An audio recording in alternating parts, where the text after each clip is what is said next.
The Chicago Bears are being pretty quiet about a secret weapon, and I want to highlight this. This is Sports Talk Bears. During this time before training camp, we get a little bit of extra time to highlight some players that aren't getting enough love on our team here. And we're driving towards 10,000 subscribers. Hit the subscribe button, join our family. So let's talk linebackers. While we're at it, I want to call attention to the player that might be the most overlooked player on this roster. And that guy is former undrafted free agent Jack Sanborn. I mean, he's not fully a secret, but his value from a cost standpoint, his production, it kind of came out of nowhere being undrafted. I'm going to detail this, but maybe the most important thing about Jack Sanborn is the fact that he's a huge reason that two studs at linebacker could be signed in the last offseason. I mean, Sanborn finished fifth in the team in tackles with 65 last year. I think he's the Bears' most underrated defender heading into this 2024 campaign. That's going to be his third professional season. So we're talking versatility, low cost, production. And sure, Tremaine Edwards, he's one of the studs that we signed. He was a splash signing. TJ Edwards, I think it's safe to say that he's the best tackling linebacker in the game. Combined, these two cats had 268 tackles last year. That's fantastic. But one of the biggest finds during GM Ryan Poles' tenure, that's Sanborn. He was signed as an undrafted free agent in 2022. He ended up being one of the most popular players in the locker room, one of the most popular players in camp. He just worked his tail off and he made the roster. And I'm going to go to this story on Shy City Sports. These guys just do some fun work. And I just want to highlight them and always give credit. So let's talk about this. He came at an important time. Roquan Smith, he was looking for a $100 million extension. It was a very difficult and public negotiation. It got weird. It got ugly. Roquan was trying to work it out in the media, and GM Ryan Poles, he just has zero patience with that. So, and on top of that, a team rebuilding with so many holes, paying Roquan, it just wasn't smart money. So Roquan was traded for the pick that became Jervon Dexter, and Sanborn, he stepped up as a new starter at middle linebacker midseason, and that made the decision so much easier. He made a lot of this happen. So he rewarded the faith that the Bears had in him by racking up 65 tackles. That's 5 tackles for a loss, 3 quarterback hits, 2 sacks. That's out of an undrafted rookie. The only negative was that the season was cut short. He got a chest injury, and that was too bad. But he was even named to PFF's 2022 All-Rookie team as an undrafted free agent. Talk about immediate production. In his first 2 games combined, Sanborn, he led the team with 19 tackles and 2 sacks. Excuse me. What a gift for a rebuilding team, an undrafted free agent who absolutely balls out when he's given an opportunity. And that's just really good to see. On top of that, there's a story on Marquee Sports Network that gave an inside look during his rookie season. And the cool thing, he's from Lake Zurich, Illinois. He's a local guy, and he is in the unique spot of playing for his hometown team. Just a cool thing. And this is here directly from him. At the end of the day, I was just happy to be a Bear. I grew up here, everything like that. So I was very excited to get going. And then just being a part of the new culture that's being built here. It's all about hard work, perseverance. That's what football's all about. So how did Sanborn enable the Bears to sign TJ Edwards and Tremaine Edwards?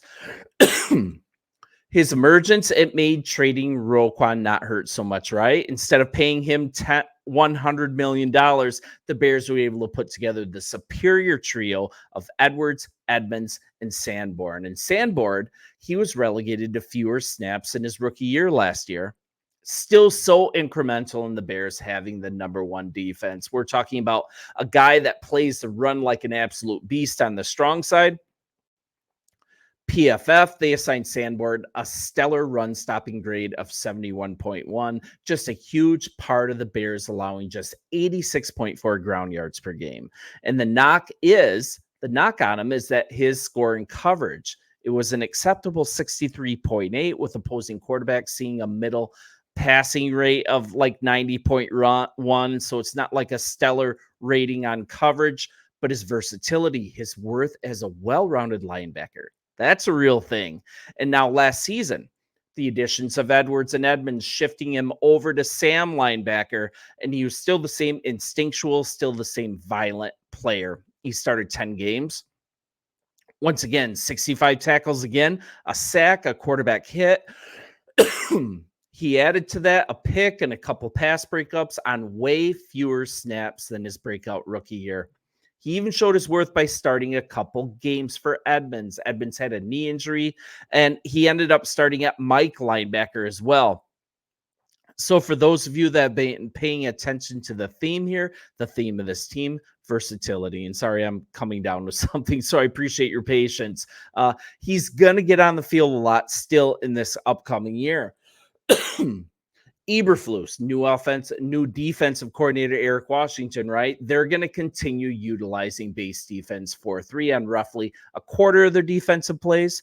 When they do, Sanborn's going to enter the lineup as a third linebacker. He's going to be in support of Edmonds and Edwards, so expect him to continue maximizing his opportunity. He's going to continue to make an impact.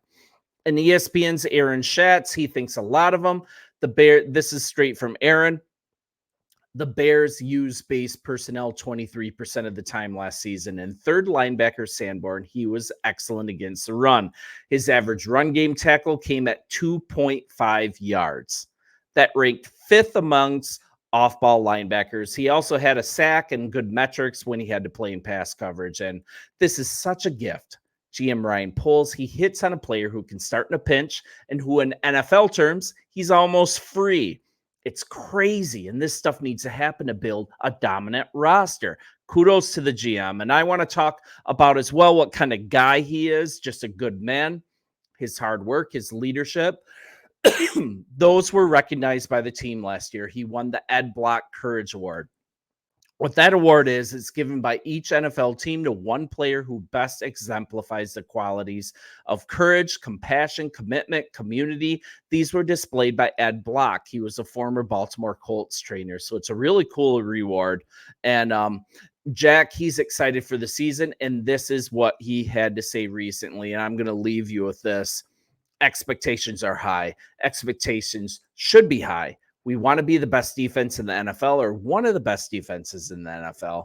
And I think with the coaches and players we got, we definitely have an opportunity to do that. We have so many guys come in right at the beginning of last year, not much continuity, but then to finally have it click. Guys started playing well, to have that going next year. It's definitely exciting. He's a great guy in the locker room. The team has created a close-knit group now. They've returned 10 out of 12 starters, and one thing to watch.